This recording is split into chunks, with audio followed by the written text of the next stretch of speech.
C'est un chef-d'œuvre absolu. On est exactement en 1771.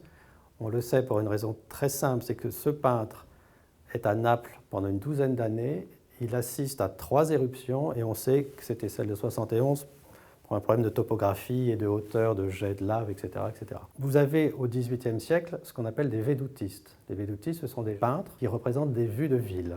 Et vous avez des très grands peintres comme Canaletto et Guardi à Venise, vous avez Van Vittel et Van Lint à Rome, vous avez Voller qui est le grand représentant des vues de Naples de l'époque.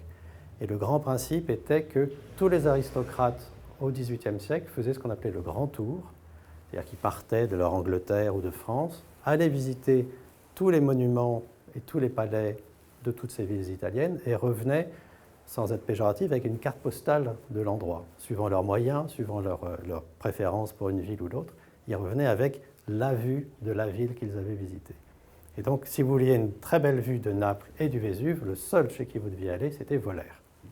Donc celui-là est tout à fait formidable, bon, d'abord par sa taille, il mesure presque 2 mètres, ce qui est très rare, puisqu'on en connaît quelques-uns qui sont là aussi beaucoup dans les musées.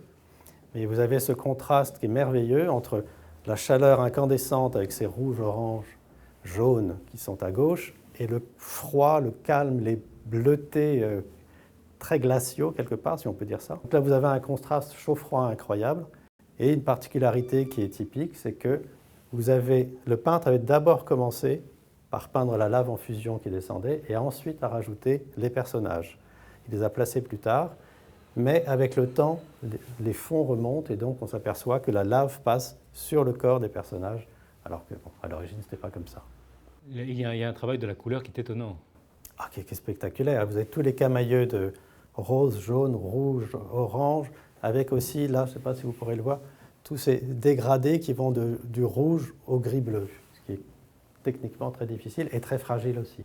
Donc là aussi, c'est une œuvre digne de tous les musées du monde, dans un état formidable. C'est le sujet que tous les amateurs de Naples recherchent. Et c'est un tableau qui n'avait pas bougé depuis 1805 ou 10 de la famille. Donc là aussi, ce sont des choses rarissimes.